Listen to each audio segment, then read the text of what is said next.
भारत देश की माटी है मेरे देश की। ज्योति युगल सरस्वती शिशु मंदिर फुल्का में शनिवार को विद्यालय वार्षिक आचार्य कार्यशाला अंतर्गत प्रातः वंदना के उपरांत द्वितीय दिवस के प्रथम सत्र के दौरान मुख्य अतिथि के रूप में मौजूद सरस्वती विद्या मंदिर दौलतपुर के प्रधानाचार्य शैलेंद्र कुमार सिंह को सचिव अनिल कुमार यादव ने अंगवस्त्र भेंट कर सम्मानित किया गया।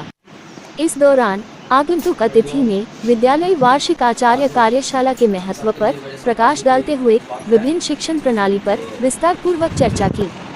इस दौरान अतिथि शैलेंद्र कुमार सिंह ने शिक्षण पद्धति से जुड़े कई विधाओं के बारे में विद्यालय के आचार्य से कई महत्वपूर्ण प्रश्न पूछे। वहीं उन्होंने ज्ञानी, शिक्षित और साक्षर के बीच के विभेद के बारे में आचार्य गणों की राय जानी। ज्ञानी, शिक्षित और साक्षर के विभेद को स्पष्ट करते हुए अतिथि शैलेंद्र कुमार सिंह ने कई महत्वपूर्ण उदाहरण प्रस्तुत किया। स्वागत है, अभिनंदन जी, सभी आचार्य बंधु और मीडिया से जुड़े पवन जी।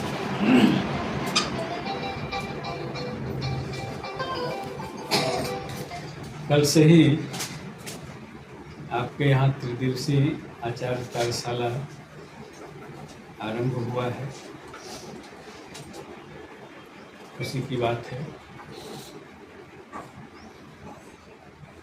हम सब पूरे वर्ष के लिए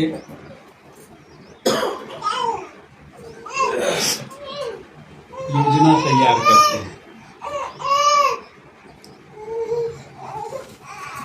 हम अगर जिस खुशी के साथ कार्यशाला का आयोजन किए हैं और इसी खुशी के साथ कार्यक्रम को निर्धारित करें और अपने इस खुशी को कार्य के उत्साह के साथ जोड़कर अगर कार्य की पूर्ति करें तो निश्चित रूप से जिस यज्ञ के लिए हम लगे हुए हैं उसमें सफल हो।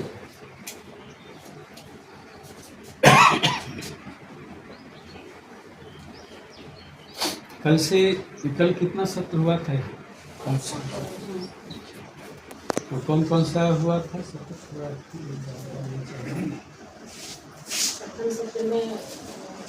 प्रथम सत्र में अधिकारी लोग का परीक्षण हुआ। द्वितीय में हम लोगों ने अभिलेखन देखा चर्चा की।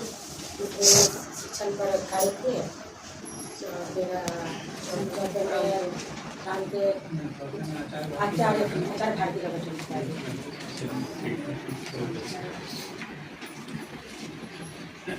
तो प्रथम दिवस का जो निर्धारित कार्यक्रम था उसको आपने संपन्न कर लिया। तो मूल रूप से कार्यशाला में हम लोग कार्यक्रम ही तैयार करते हैं, योजना ही बनाते हैं और योजना बनाने के पीछे का हमारा उद्देश्य होता है कि इस प्रकार की योजना बने कि उस योजना को पूरा करने में क्या क्या बाधाएं आती हैं, किस तरह से उस काम को हम पूरा करें, इन सब चीज़ों की चर्चा करते हैं।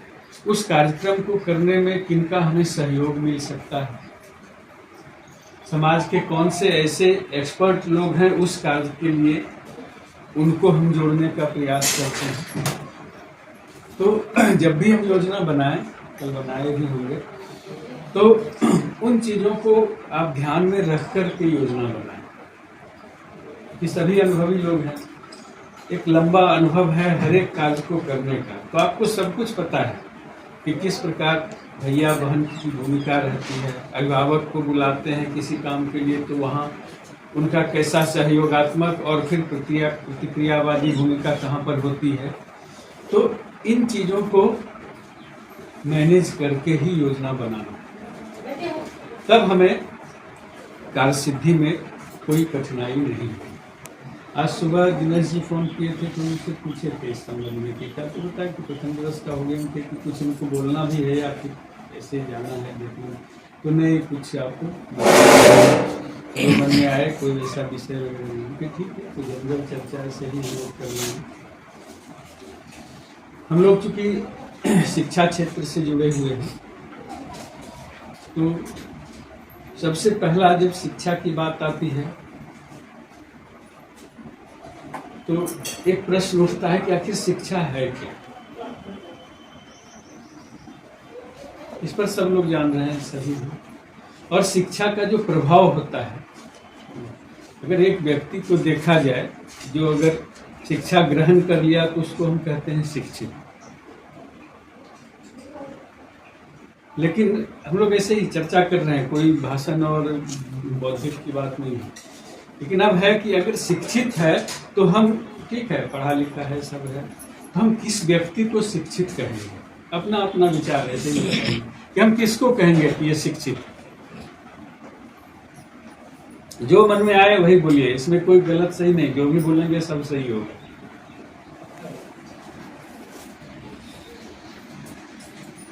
जो मेरे विचार से जो समाज कल्याण के लिए हित में सोचे कि हम तो शिक्षित हैं, हम जानकार हैं, लेकिन अगर हमारी जानकारी से अगर आसपास का समाज भी अगर जानकार हो जाए, आगे अग्रसर हो, तो मेरे विचार से वो शिक्षित। चलिए बहुत अच्छा। और बताइए।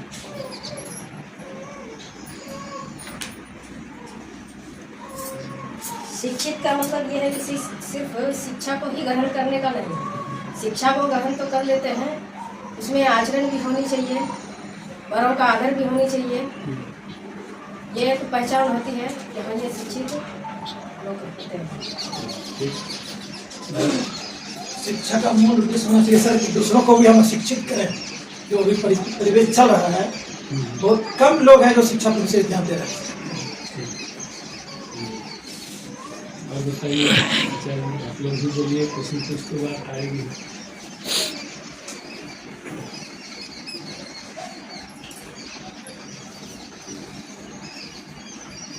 लेकिन हम लोग क्या करते हैं,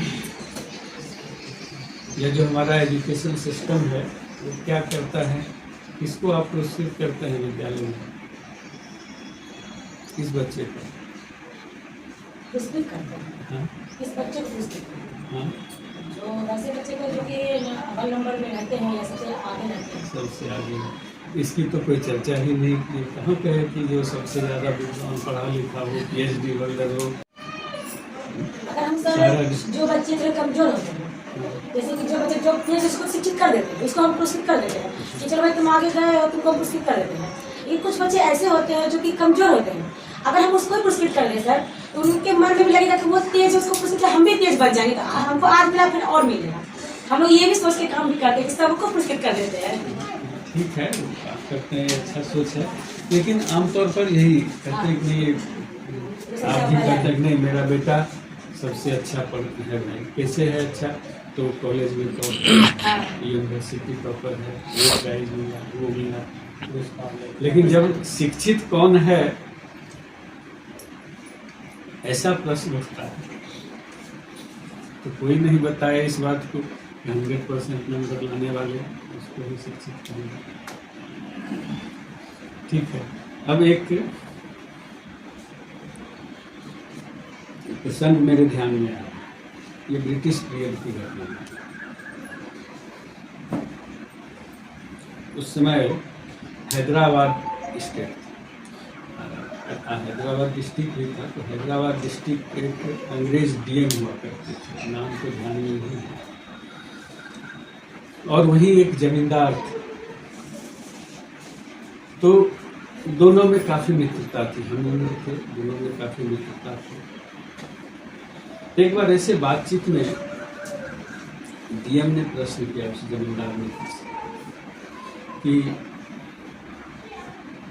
तुम्हारी माँ लिटरेट है?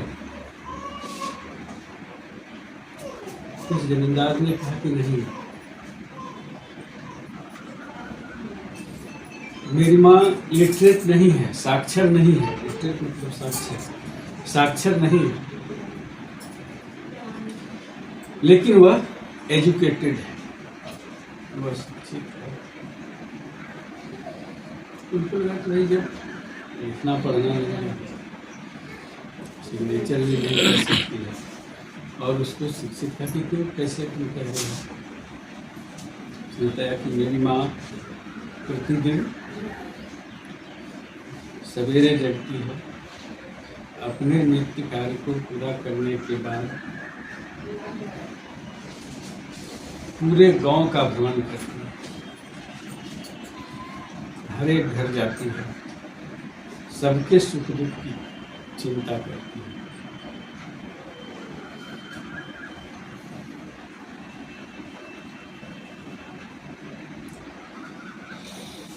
इनके यहाँ कोई बीमार है या आज भोजन बनेगा नहीं बनेगा, घर में अनाज है कि नहीं है, या और भी तरह की अगर कोई सामाजिक समस्याएं हैं तो उसका निदान करके तब घर वापस आती है और बोलती है।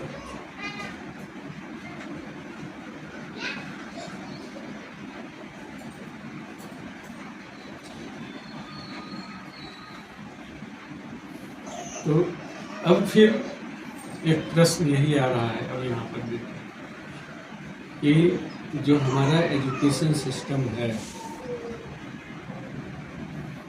जिसके आधार पर किसी व्यक्ति का हम चयन करते हैं, चाहे वह एक टीचर के रूप में करें, एक जिलाधिकारी के रूप में हमारा सिस्टम करे, या किसी और पद के लिए करे,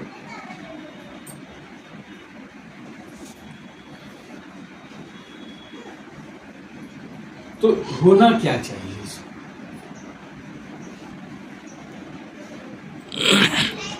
हम उस पूरे डिग्री, जब भी कोई इंटरव्यू होता है, पहले आप अपना रिज्यूम दीजिए, बायोडाटा, क्या आपका स्कॉलस्टिक अचीवमेंट है, उसको लोग देख रहा है, उस परफॉर्मेंस को देख रहा है।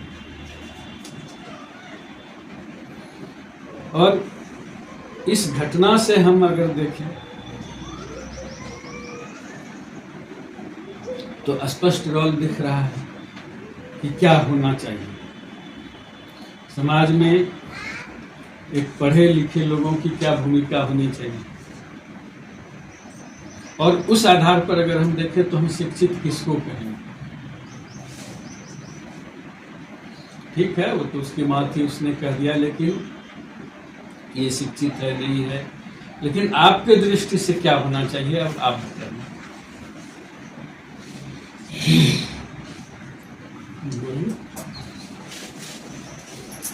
शिक्षित उस व्यक्ति को कह सकते हैं जो मतलब पढ़ा लिखा कम ही हो, लेकिन दूसरे मतलब उसका जो व्यवहार हो अच्छा हो, दूसरे के दुख को अपना दुख समझे, और किसी से मतलब किसी का हंसी मजाक ना उड़ाए, और मतलब जो उसका जो काम है वो सही ढंग से करे, उसी को हम शिक्षित कर सकते हैं।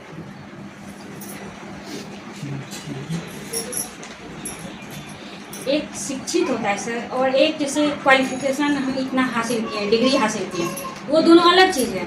शिक्षित का मतलब कि हमें छोटे से किस तरह से बात करना चाहिए, बड़े से किस तरह बात करना चाहिए, हमें समाज में कैसे रहना चाहिए, परिवार के साथ किस तरह बिहेव, शिक्षित हो गया। और क्वालिफिकेशन जैसे मेरे पास क्या डिग्रियां हैं, तो वो सारी डिग्रियां में आ जाती हैं। जैसे MA किए, कॉलेज टॉपर हैं, यूनिवर्सिटी टॉपर है, तो ये सब डिग्री मेरे पास है। लेकिन शिक्षित का मेन मायने यही हो जाता है कि शिक्षित हम समाज में किस तरह से हर एक व्यक्ति के साथ पेश आए, वो शिक्षित हो गया।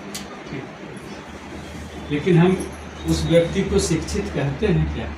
प्रश्न ये है। कहते हैं सर, शिक्षित तो कहते हैं, हाँ डिग्री है। शिक्षा और ज्ञान में यही देखिए, समाज सुधारक हो सकते हाँ, आप कुछ प्रतिभागी बोलेंगे सर। बोलना चाहिए। आप क्वेश्चन किए थे कि इस घटनाक्रम के कारण जो वो टीम अपनी माँ के बारे में बताया कि माँ शिक्षित है, असली मायने में उसकी माँ एक तरह से समाज सुधारक हो गई। समाज के प्रति उनकी जो जागरूकता थी, हमारा समाज भी जैसा आसपास के लोगों का कुछ सोच है, क्या उसकी परेशानियाँ हैं, उनको ये इच्छा थी कि मेरा बेटा DM है और अच्छे पोस्ट पर है, तो अगर हम चाहें तो कुछ उसके बारे में कुछ कर सके, तो ये उसकी अपनी सोच थी। शिक्षित तो हम नहीं कहेंगे, क्योंकि शिक्षित तो एक तरह से डिग्री कोई कहा जाता है कि हाँ पर पढ़े लिखे एजुकेटेड लोग हैं उसको, लेकिन वो समाज सुधारक के रूप में आ सकती है। कि हम जब ऐसे बात करते हैं कि रोल ऑफ एजुकेटेड पर्सन, ठीक है, डिग्री लिया, पढ़ा लिखा तो शिक्षित तो कर रहे हैं, लेकिन हम शिक्षित हुए तो किस लिए?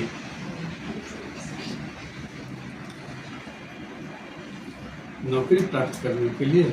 यही एक शिक्षित व्यक्ति की भूमिका है क्या? वह भी है कि उसके साथ हमारा जीविकोपार्जन जुड़ा हुआ है, लेकिन एक शिक्षित व्यक्ति का रोल क्या होना चाहिए,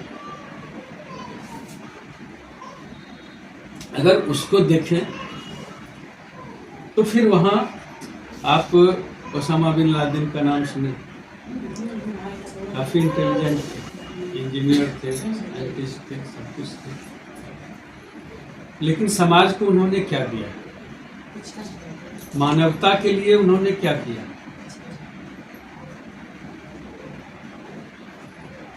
तो शिक्षा का प्रथम उद्देश्य तो यही है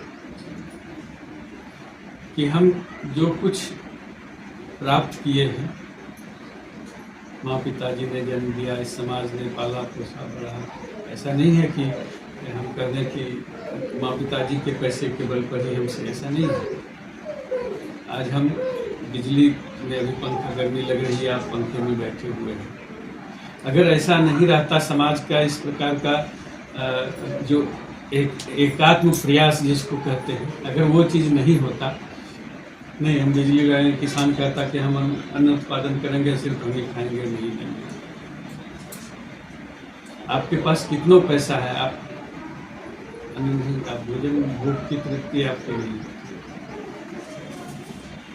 इसीलिए इसमें हमारे समाज की भूमिका है, सबकी भूमिका है।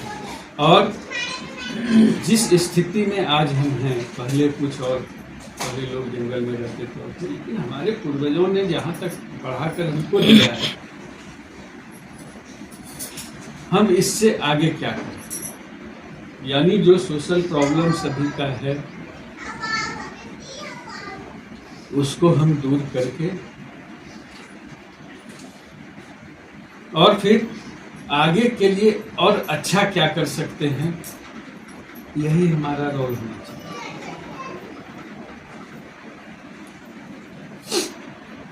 इस विषय पर कोलंबिया यूनिवर्सिटी में जितने लगभग दुनिया के वाइस चांसलर थे, उनका एक सम्मेलन हुआ, शिक्षित कौन, इसी विषय पर, हम किसको शिक्षित करें।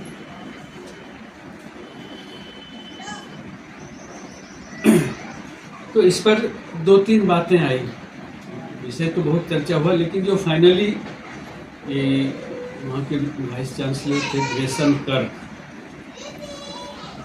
उन्होंने बताया कि आखिर शिक्षित कौन, जो निचोड़ था उस सम्मेलन का, उसमें कहा गया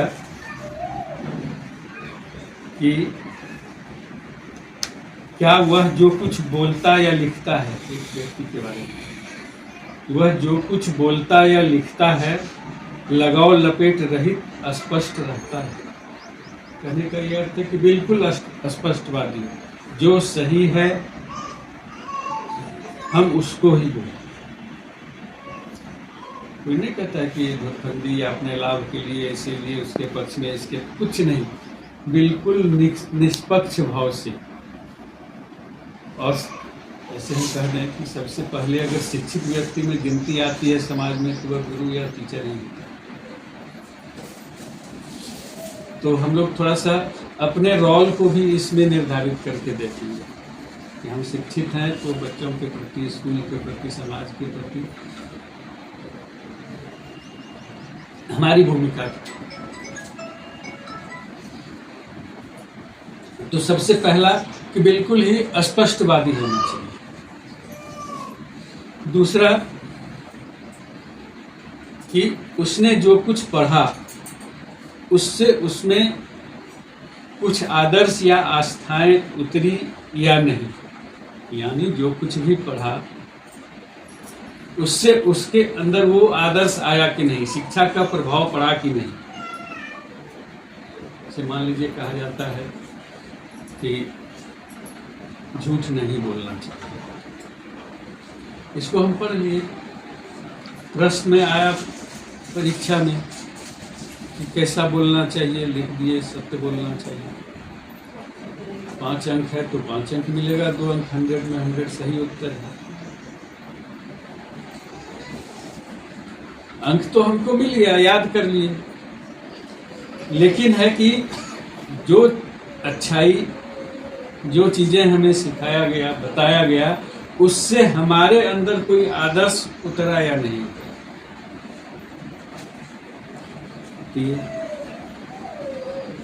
उसके बाद और कहता है आगे कि अगर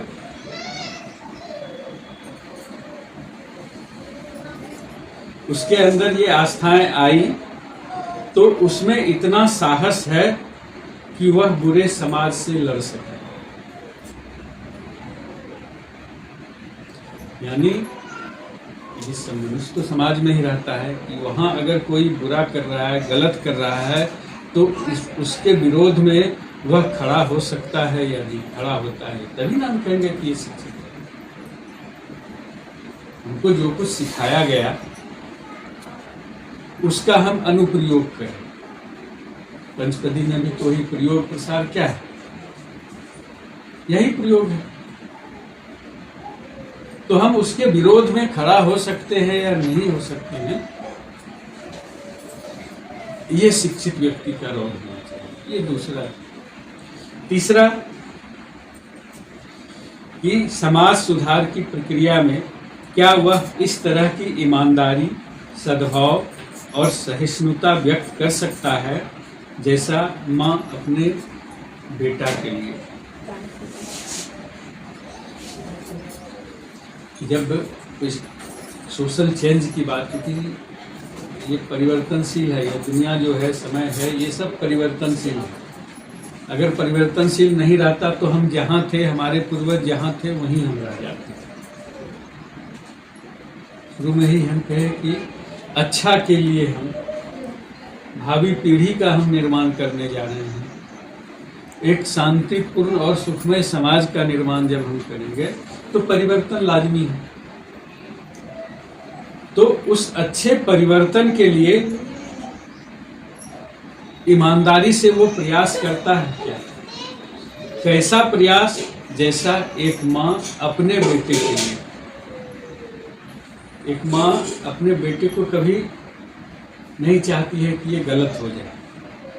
अलग बात है कि उस माँ की सोचने की अपनी क्षमता होती है, लेकिन हर एक माँ सोचती है कि मेरा बेटा अच्छा है, लायक बने, और उसके लिए वो प्रयास करती है। बच्चा शैतानी करता है, कर रहा था, ऐसा नहीं है कि उसको एक आध केस कहीं सुनने के लिए मिल जाता है कि ये मार दिया, ऐसे कर दिया, भगा दिया, वो दूसरी बात। लेकिन बिल्कुल सकारात्मक सोच के साथ माँ लगी रहती है, चाहे अंत समय तक में भी अगर माँ को बच्चा पीटता ही क्यों नहीं रहे, लेकिन उसके प्रति बद्दुआ जरूर नहीं। तो इस प्रकार का भाव होना चाहिए, यानी नेगेटिविटी उसके अंदर नहीं आए कभी। हम अगर समाज सुधार के लिए लगे हैं तो बिल्कुल पॉजिटिव सोच के साथ लगे। जैसे कहते थे ना, आज लोग गांधी जी का मजाक उड़ा रहे हैं। जब सोशल मीडिया पर कुछ देखते हैं पोस्ट वगैरह तो बड़ा अजीब सा लगता है कि ऐसे आज़ादी मिलती है अहिंसा से। एक गाल में थप्पड़ मारा तो दूसरा गाल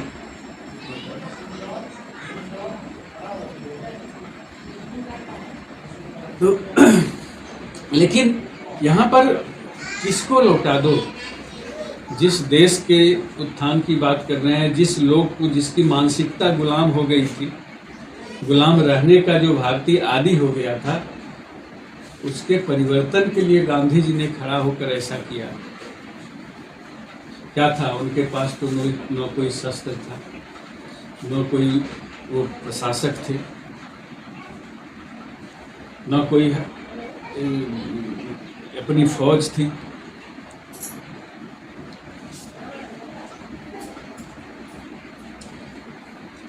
लेकिन अगर इस शिक्षित व्यक्ति के रोल को आप देखिए और गांधी जी के उस जीवन का तुलना करिए कि साउथ अफ्रीका से लेकर विदेश में जाकर के सबको अधिकार दिलाना, सब कुछ सहते हुए अपना बर्थ रहते हुए ट्रेन में फेंक दिया गया, तो चुप नहीं बैठे। अदालत में टोपी लेकर गए न्याय मांगने, तो वहाँ सुनना पड़ा। गिरमिटिया जो मजदूर हुआ करता था, उसके विरोध में आवाज निकालकर कानून बनाया इन्होंने।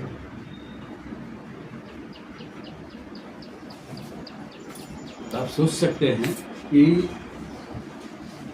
यही परिवर्तन में और खड़ा और लोग सीधे कह देते हैं कि अहिंसा से आजादी मिलती है क्या, लेकिन उस चीज को भूल जाते हैं कि अगर एक लाल टोपी वाला उस पीरियड में कोई सिपाही भी गांव में आ जाता था तो सुनते थे कि सारे घर के दरवाजे बंद हो जाते थे।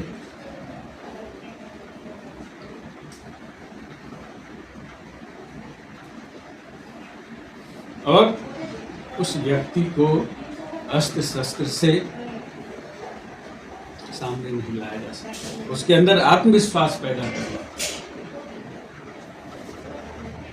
उस व्यक्ति के अंदर कि हमारा देश, हमको अभी आजादी नहीं चाहिए, हम तो प्रजातंत्र का ट्रेनिंग दे रहे हैं। गांधी जी बहुत उतावला कभी आजादी के लिए नहीं थे।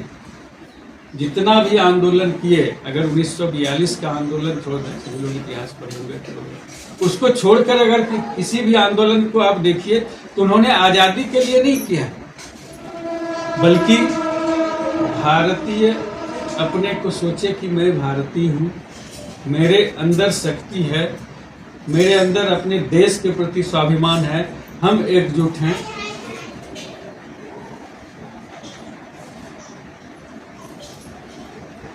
चरखा आंदोलन इसके पहले नहीं हुआ कि क्या कहते हैं स्वदेशी और विदेशी की बात 1905 में भी हुआ आंदोलन, लेकिन गांधी जी ने उनका निदान भी दिया कि हम सिर्फ विदेशी वस्तु का बहिष्कार नहीं करेंगे, बल्कि उसका बहिष्कार करेंगे तो वह निरंतर बहिष्कार होते रहे। उसको हम पालन कैसे करेंगे, तो उसके लिए उन्होंने चरखा आंदोलन भी चलाया। विदेशी वस्त्र नहीं पहनेंगे तो समाधान भी साथ में दिया। तो जब हम सोशल चेंज की बात करते हैं, सामाजिक परिवर्तन की बात करते हैं, तो हमको इन जो शिक्षित व्यक्ति की परिभाषा दी गई है, जो बताया गया है, तो लगता है कि नहीं, यही रोल एक एजुकेटेड पर्सन का होना चाहिए।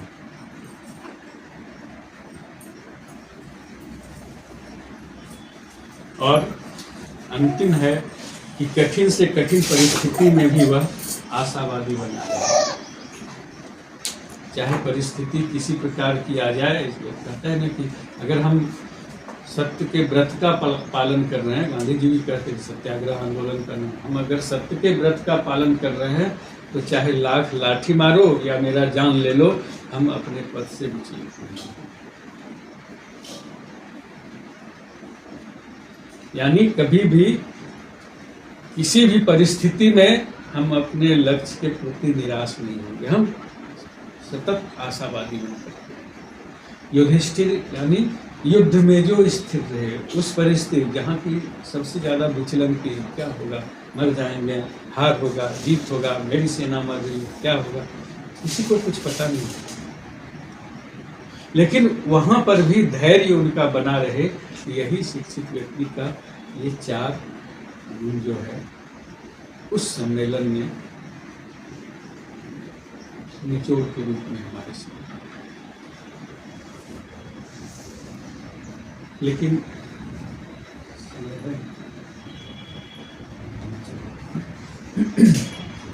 तो मैं आज 2 जगह और जाना है, तो एक फिर, लेकिन अभी की अब परिस्थिति को अगर आप देखिए तो एक इधर हम रिसर्च रिपोर्ट पढ़ रहे थे भारत के बारे में,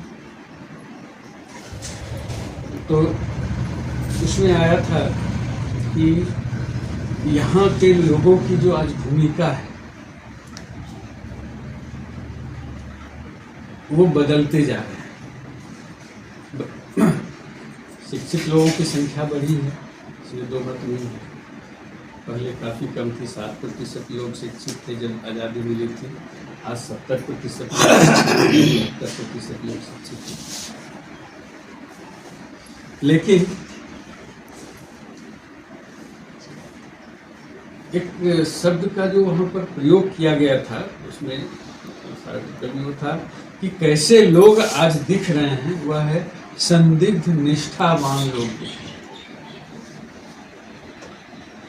निष्ठावान लोग तो समझते हैं, लेकिन वहाँ जो शब्द प्रयोग किया गया था संदिग्ध निष्ठावान, जैसे मान लीजिए, बुरा मत मानिएगा आप, कोई भी हो कि यहाँ बैठे हैं, बताएं तो आप भी बड़ी देखिएगा कि नहीं इतनी आस्था संगठन के प्रति, विद्यालय के प्रति दिखाइएगा कि जो बैठने वाला, जो देखने वाला वही कहने की आचार्य जी तो इन्हीं के बल पर। जैसे वो निकले आपकी भूमिका बदल गई। हम आपको नहीं कह रहे हैं, हर क्षेत्र में, हर जगह, चाहे घर में हो, परिवार में हो, हम देश की बात कर रहे हैं।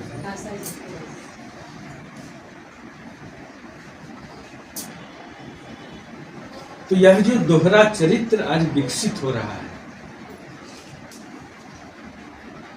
यह हमारे लिए,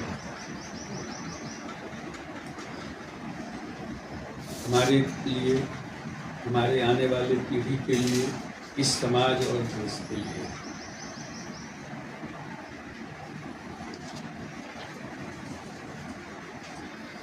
एक कवि ने इस पर कहा है कि ऐसे लोग दिखते तो दिया के साथ हैं, दीपक,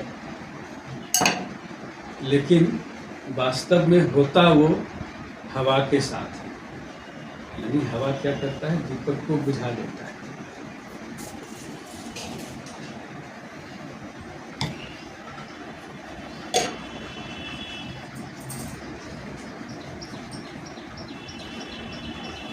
तो यह जो चरित्र आज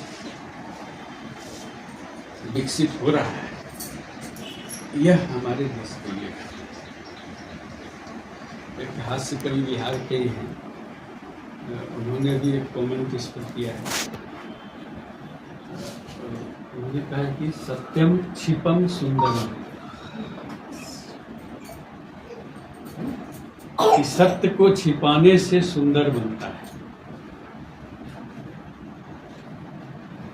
यही दोहरा चरित्र है। और उन्होंने उदाहरण क्या दिया है कि उनकी शादी हुई, फिर शादी के दूसरे दिन बाद सुबह पत्नी से पूछे कहाँ तुम अपना मेकअप कहाँ करवाई, तो उसने बताया कि फलाना जो ब्यूटी पार्लर है वहाँ पर मेकअप करवाए, बहुत अच्छा मेकअप। पता पूछ लिया कि गया वहाँ पर, उसने एक आईफोन एप्पल का वो पैक करा करके जाकर उसको दिया कि भाई तुम तो बहुत अच्छा काम करते हो, इतना अच्छा तुम ब्यूटिशियन हो, इतना अच्छा तुम मेकअप कर देते हो कि, और इसी खुशी में, तुम्हारे काम से खुश होकर के हम तुमको ये उपहार दें। उसने देखा आईफोन का डब्बा, वो भी खुश हो गया। जब उसको खोला उसमें देखता है कि नोकिया का एक पुराना शॉपकीपर मोबाइल है, तो भड़क गया कि तुम हमको क्या पुरस्कार देने के लिए लाए हो या फिर बेइज्जत करने के लिए।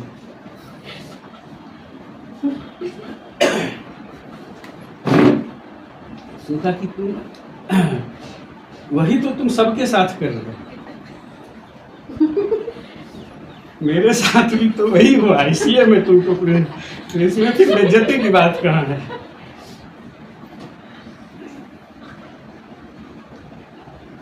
तो यह जो आज ऐसे लोगों का जो आज विकास हो रहा है,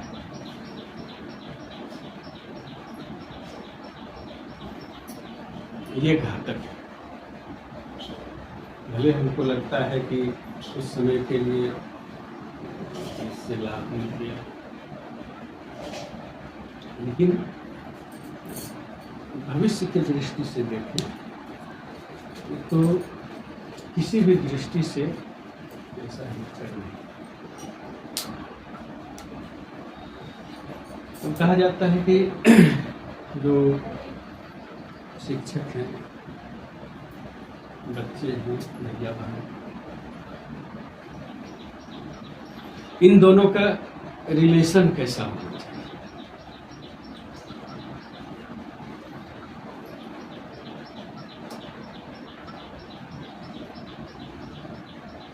तो एक चीज़ तो हमारे यहाँ की गुरु शिष्य परंपरा, हम गुरु हैं, हम जो कहेंगे वही बच्चा करे, ये ठीक है, होना भी चाहिए, शिष्य बच्चा वही है। लेकिन अगर आप पूरे गहराई से शिक्षा व्यवस्था का जो शिक्षण पद्धति है उसका अगर आप अध्ययन करें तो फिर वहाँ लगता है कि ठीक है, हम एक मार्गदर्शक तो हैं, लेकिन रिलेशन कैसा है, तो जैसा रिलेशन शिव और राम के बीच है।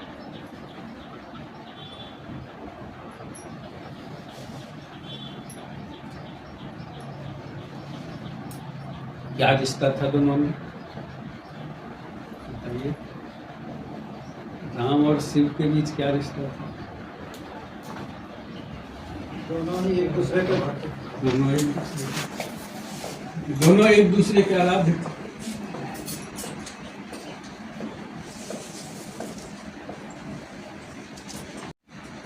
राम भी शिव की पूजा करते थे और शिव भी क्यों करते थे?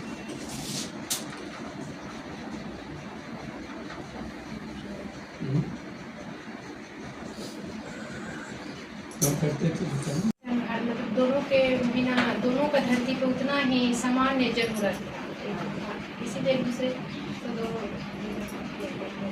तो जब सृष्टि कर दीजिए मनीषा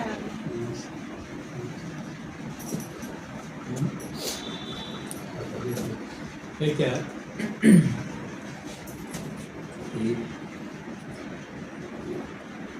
ये राम को कहा जाता है मर्यादा पुरुष। राम ने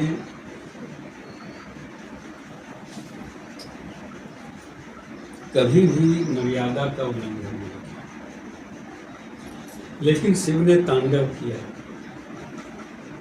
कामदेव को भी भस्म कर दिया। जान रहे हैं कि किस प्रकार से लेकर हुई, तो पत्नी का वहाँ पर यज्ञशाला में जो भी है वो जल्दी कहानी, मर्यादा का वहाँ उल्लंघन हुआ।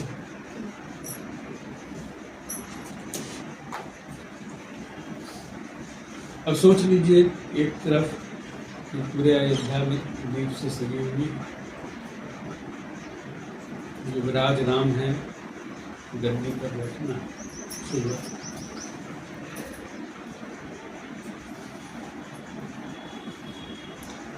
अचानक कह दिया जाता है कि जंग लगाना है।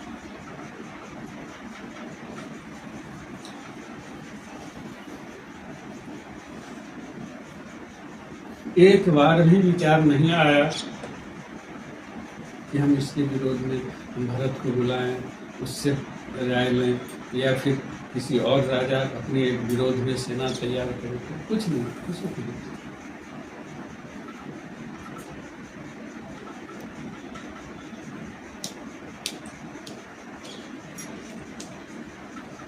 शिव जी इसके लिए राम को पूजते हैं।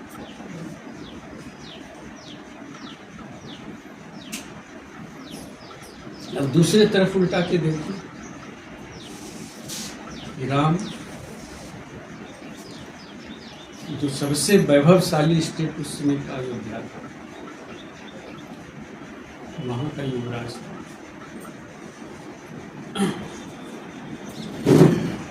तो किस तरह से लालन पालन हुआ होगा।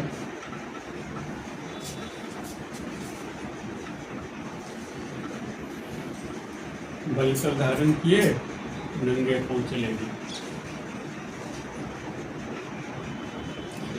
तो ये राम को आस्था कहाँ से आई, ये प्रेरणा कहाँ से मिली?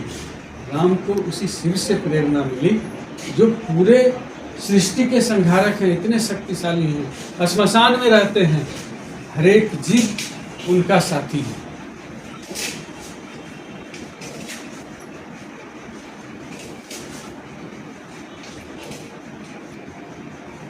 और 14 वर्षों का यह कालखंड खुशी खुशी दिखता है।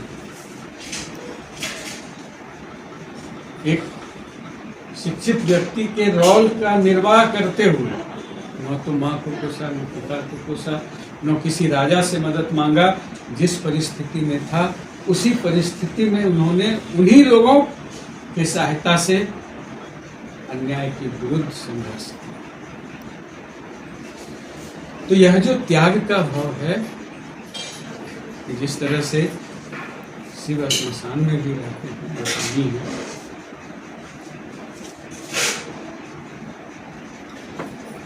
उस निर्वासित जीवन काल में ये प्रेरणा उन्हीं से मिली।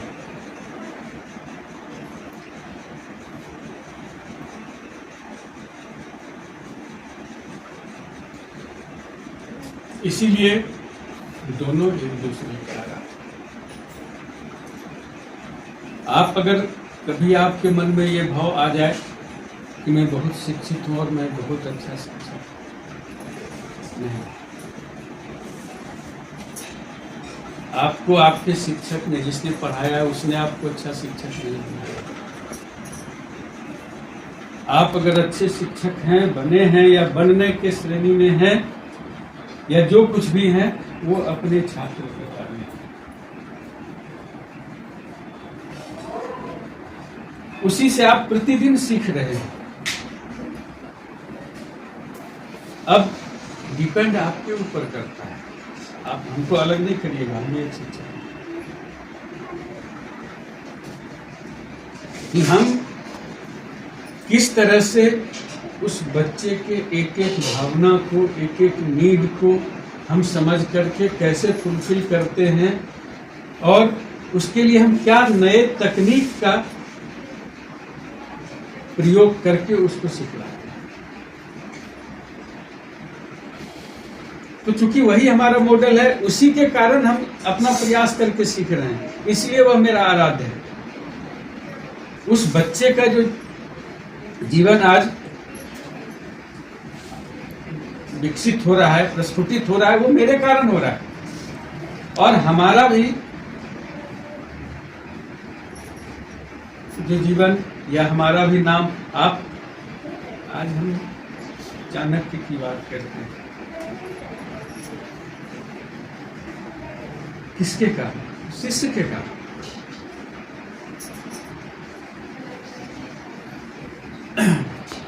जब भी आज तेंदुलकर इतना महान हो गए, जब भी चर्चा आती है तो गुरु कौन थे?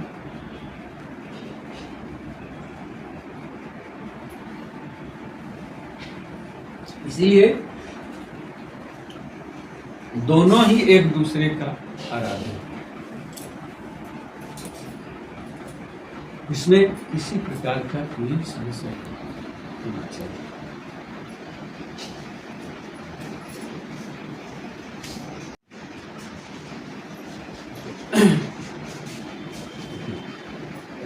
अब कई प्रकार की बात, जब हम काम करते हैं अपने कार्य क्षेत्र में रहते हैं, इसको आप मानवीय कमजोरी कहिए या फिर कि हमारे अंदर जो नकारात्मकता आ जाती है, उसके कारण हम थोड़ा सा विचलित हो जाते हैं। तब फिर देखने लगते कि हमको लाभ क्या मिला, हम इतने दिनों से काम कर रहे हैं, हमको क्या मिला, और जो मिला उससे 50 गुना तो हम यहाँ काम नहीं कर रहे हैं।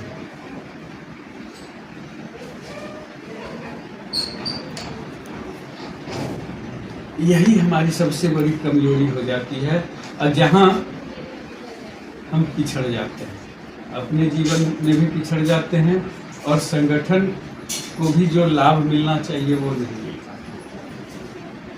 संगठन भी आपसे अपेक्षा करता है, आप संगठन से अपेक्षा करते हैं, संगठन अपेक्षा करता है कि आप ऐसा करें, आप उससे 5 गुना आगे बढ़ कर के सोचने लगते हैं।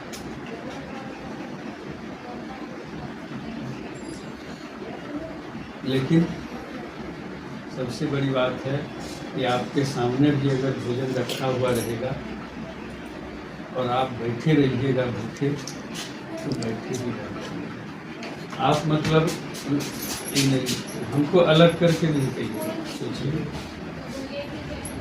वो थाली मेरे मुंह में या मेरे पेट में खुद से आकर के मेरे क्षुधा की तृप्ति नहीं कर सकती।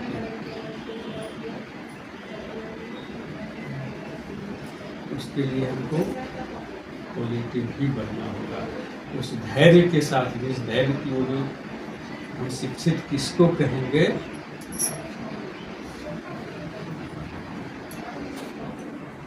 उसके साथ लगना।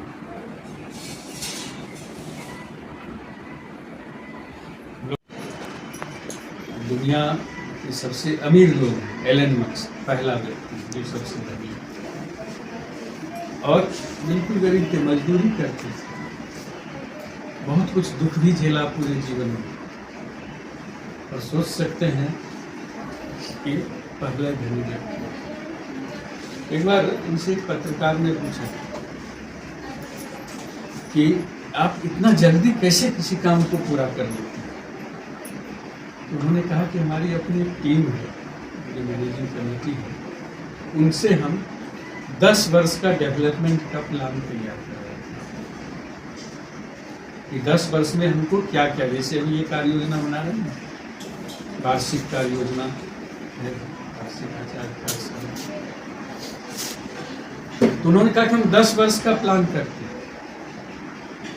10 वर्ष का प्लान उस टीम ने करके दे दिया, बता दिया, ये काफी सहयोग इनसे चाहिए। उसके बाद कुछ और लोग रहते हैं काम वाले, उनको इनको सबको मिला करके बात करते हैं कि अब ये बताओ कि यह जो 10 वर्ष का प्लान हमने किया है, इसको हम 1 वर्ष में कैसे पूरा करेंगे। आप अंदाजा लगा लीजिए कि प्रगति का रफ्तार तो 10 गुना हो गया, और ये ऐसा व्यक्ति है जिसने उस काम को 10 वर्ष के प्लानिंग को कर 1 वर्ष में पूरा करके ये दिखा दिया। कहा जाता है मनुष्य अगर ठान ले किसी चीज को,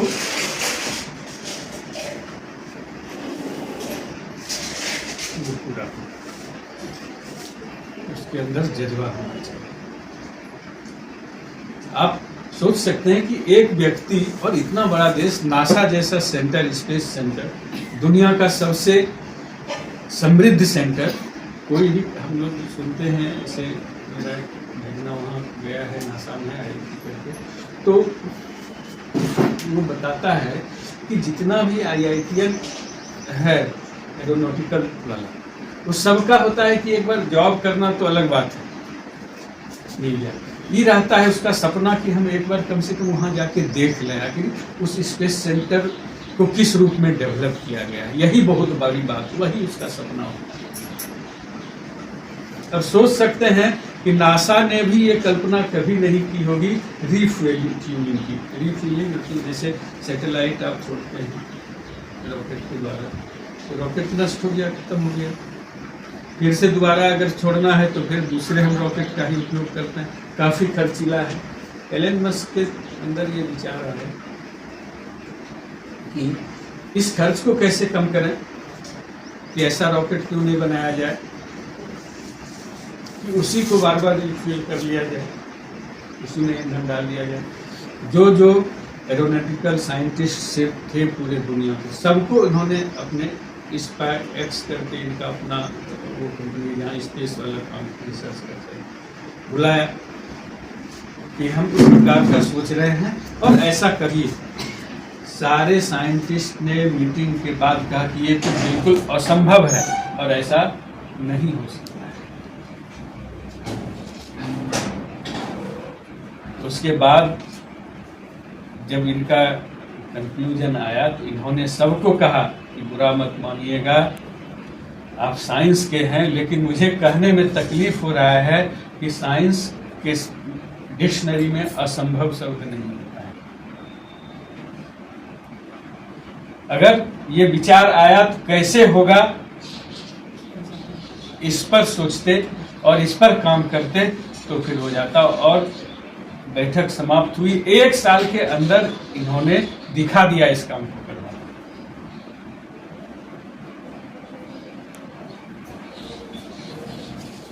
इसीलिए कहा जाता है कि हम लोगों को जो है उस दिशा में सोचना चाहिए।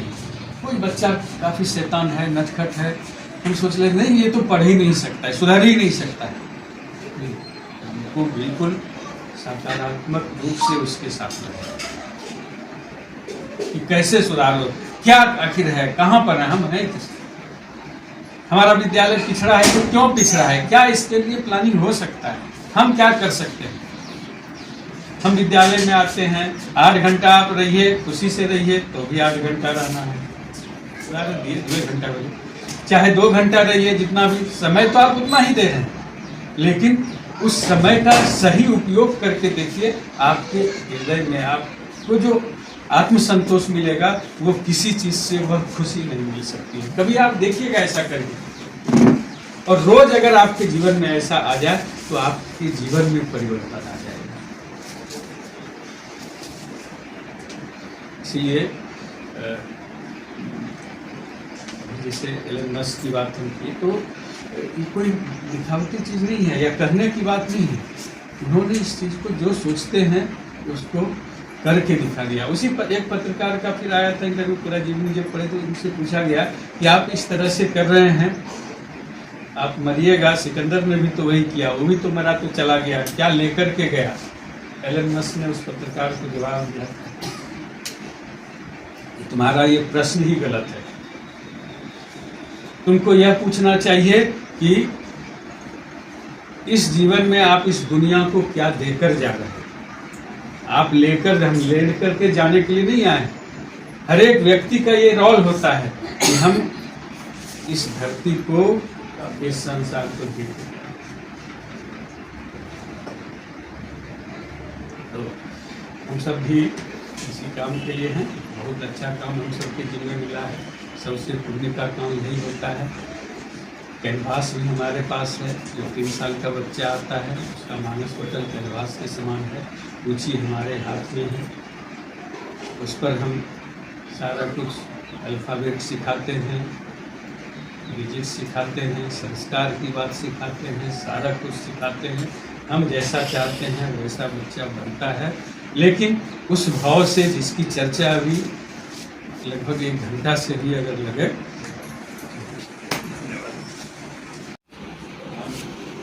पुनः सभा से सहृदय प्रणाम करते हैं। बीच हमारे गार्जियन जो अभी गंगा बहा रहे थे और हम लोग घंटों तक स्नान कर रहे थे और अब हृदय परिवर्तन नहीं होगा, ऐसा हम लोग को लग रहा है। अपने हम सबको सेवावान करने का कार्य किया है और लगभग जीवन के हर पहलुओं पर विचार हुई है। आपने जो अभी पाठ पढ़ाया, ईमानदार, एक दूसरे के प्रति संबंध, धैर्य, दृढ़ संकल्प, जज्बा, हर कार्य के प्रति ईमानदारी और जो समय हमारा बीतता है वो पॉजिटिव वे में, तो सारे चीज़ों पर अगर ध्यान देंगे तो ज़रूर विद्यालय का विकास होगा, व्यक्तिगत विकास होगा और समाज का